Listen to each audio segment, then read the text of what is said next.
What I found when I was doing that was not just artists and people who are making music and entertaining. There's a lot of that. And there's a lot more than what you generally think. The perception of what's out there is not the real deal.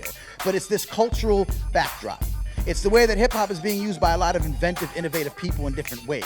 There's hip hop being used in education. They bring it in their classroom to teach and reach kids who are, this is their culture. This is their language. This is what they relate to. There's mental health therapy. Lives are being saved because, we used to write essays. Write a thing about how you feel. I don't know if they're going to do that these days. But if you tell them to write a rap about it, they will. And it'll get it off their chest because this is what they know. They know how to speak in this way. So lives are being saved.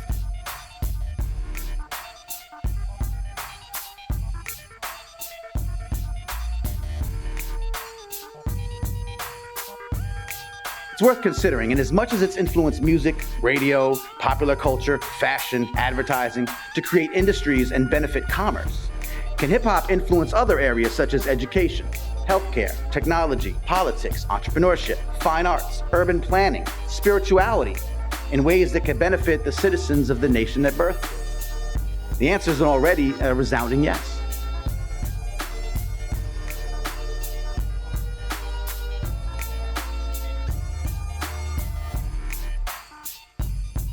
Thank you to this venue.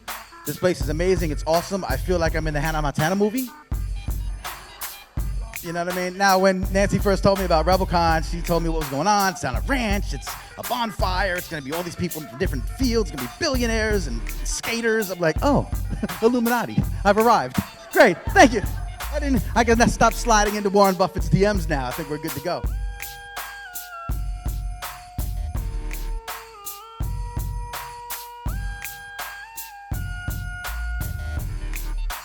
How can we take some of the stuff that I've hopefully shared with you, shown some of the innovation that's happening in different areas, some of the things that people are working on, some ways to combine them to your work, what you're doing, take this back to your company, find out how you can authentically connect with hip-hop culture and young people who value it and who partake in it, bring them into the fold, let them expand their ingenuity in using your resources, collaborate, let them take it back to their communities so that they can share that knowledge.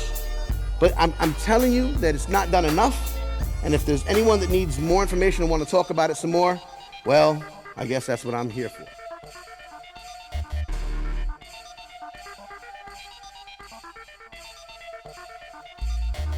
Y'all with me so far? We good?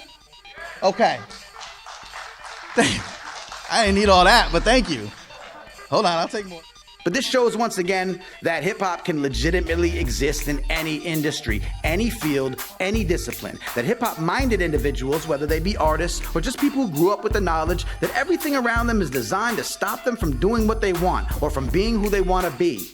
That these people have found ways around every impediment, every structural, institutional, purposeful set of obstacles, and time again throughout history, invented in the face of oppression. Designed in the face of despair, created in the face of Jim Crow, innovated in the face of injustice, to be brilliant in the face of brutality, to hack in the face of hate. They've created music, technologies, fashion, linguistics, and hybrids of all the above that only could have come from communities where the soundtrack of their lives is hip-hop. So if you're in a hacking community, or you're into the fight against the infringement of civil liberties, or if you're into progressive politics, or alternative journalism, or cybersecurity, or education, or fighting the corrupt powers that be, and you're not reaching into the communities that have always done this, and always with less resources, less access to education, less access to technology, less privilege, and inviting them into the fold, you're missing out on untold amounts of genius and ingenuity, and you're doing your cause a great disservice.